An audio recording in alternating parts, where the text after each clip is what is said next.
Welcome back, folks.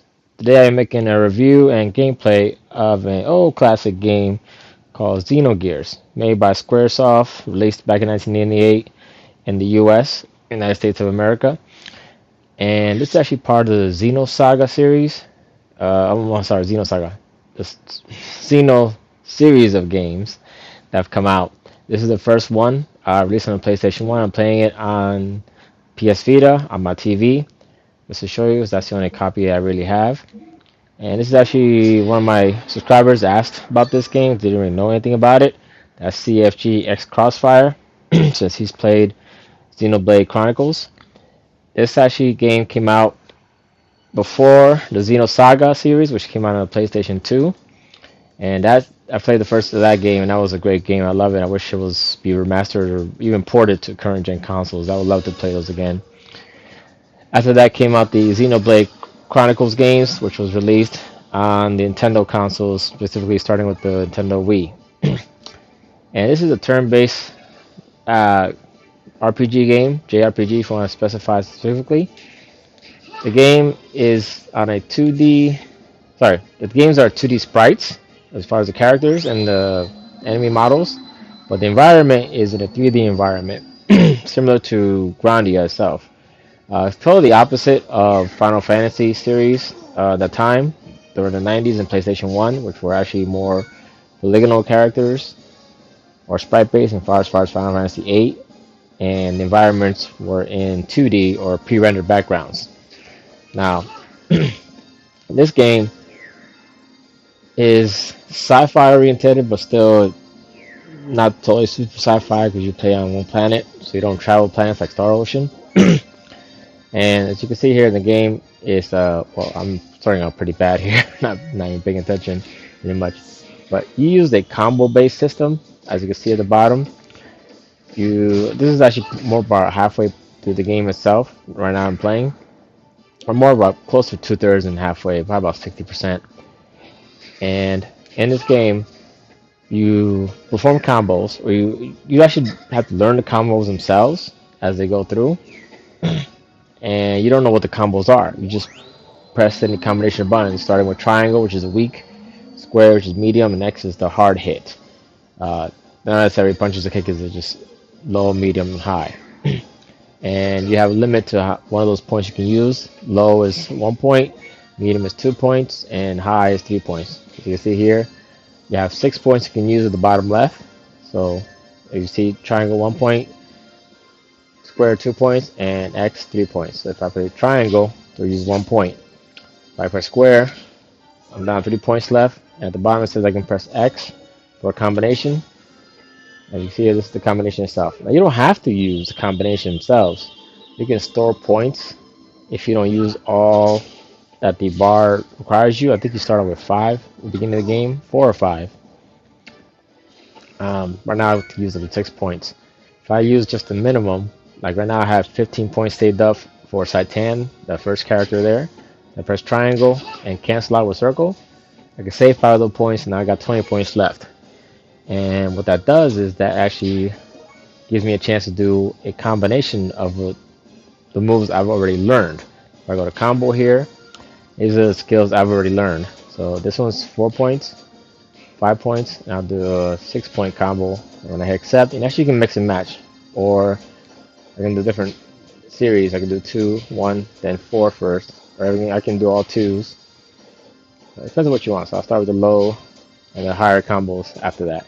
Hit accept, let it play through, and I'll do the combos themselves while you have to punch them in yourselves if you already learned them. Again, this is a risky move to do if you have your party asleep like I have now. But if you want to play around and beat bigger monsters in a more fashionable way, you can do it that way. This is a normal leveling system, as most RPGs at the time. As you gain XP, your stats also increase, but you also learn combos itself. So if I go to the menu here and status, here are your combos. Now you start out with the 4 points. So triangle X is the first combo you learn.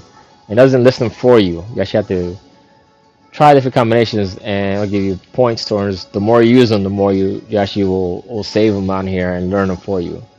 So, for instance, I have here Sky Attack. Um, let's say I use it 88 times, 88%. I've learned that skill, and it doesn't tell you what the combination of buttons they are. I know what they are. It's triangle, square, X, as it shows here, but you don't know what they are. You just keep pushing in battle, and you come here. If the points, if the percentage increases, that means you are learning the right combo. Once you learn 100%, that combination will be stored here, and now we have to memorize what the combination is, and you can use them in your combo point meter. Right here it says 100 for Titan, and the last one there, only because I did all the inputs of that skill and learned it, but I can't use it until the Titan reaches that level requirement to use that combination, which is probably 7 points that is needed. Um, like I said, you can look up a guide to learn these themselves. It's a real fun way to play the game. It's almost like the Sabin from Final Fantasy VI, but not as Street Fighter is. This is just only button combinations. Again, the game is in 2D here. With 3D environments, you can rotate the camera around to look around.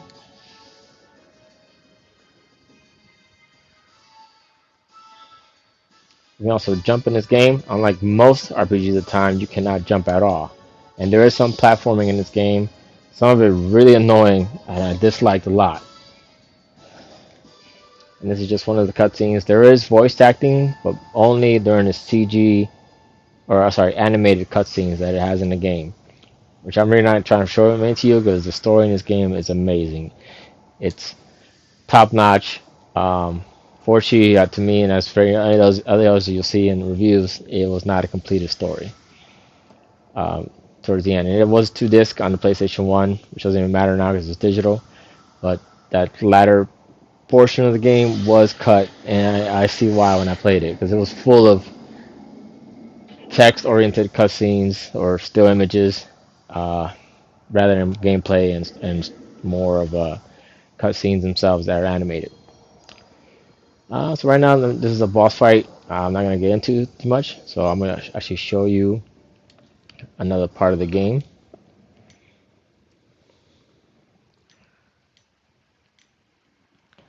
And that's gonna be the parts on just the world overworld itself that you can see. I really love this game a lot. There are some flaws to it, which I will go into right now. The flaws, again, like I said, are learning the combo system. You have to actually look up a guide. One of the combos themselves is not the correct input that you would think. So you have to actually do a workaround, which you can see on Game FAQs or other websites that may help you to know what it is. And once you do that combination, you'll learn that skill a little faster and much easier, as they'll teach you others as well. In this game, you really need to level out each of your characters because you will lose some during some parts of the game. Not just side characters, but even main characters. You will not be able to access them because of certain parts of the story itself. So do definitely level out each character as you can in a game. You do also get transports in the game, similar to Final Fantasy series. You'll get a vehicle that can travel on land and water, and eventually you also get an airship as well. Not similar airship, but different airship. And once you actually get, this is actually a few hours after the previous scene, you get into what's called gears, which you play Xenoblade Chronicles, you know what they are. And this is, of course, the title Xenogears. I'm just trying to get into a battle here, see if it pops up. Oh, let me get off the gear real quick. I can get off and go on foot as well, or get back in the gear itself if I want to. Here's the main protagonist, Faye, martial artist there. Now, these characters I'm fighting right now are too big, so I know I need my gears. So I'm gonna call into my gear on each character. Kind of saying morphin time, but not really. Now the gears themselves, the way they fight is similar as to without the gears. Okay, one character died, that's fine. But you only get 2 hits of combos. And same thing, use a fuel, which is kind of a MP gauge, but it doesn't fill up itself unless you're at a rest point. So if I use a triangle, which is 10 points of skills, I go from 2500 down to 2490, as you can see there.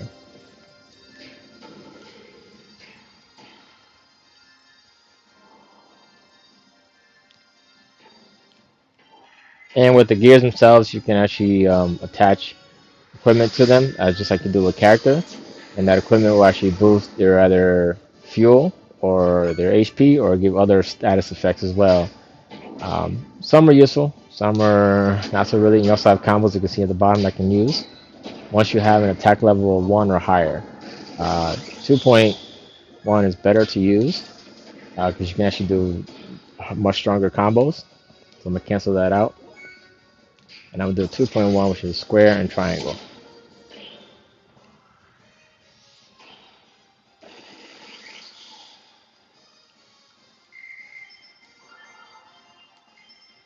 And there we go. The main character learn the skill.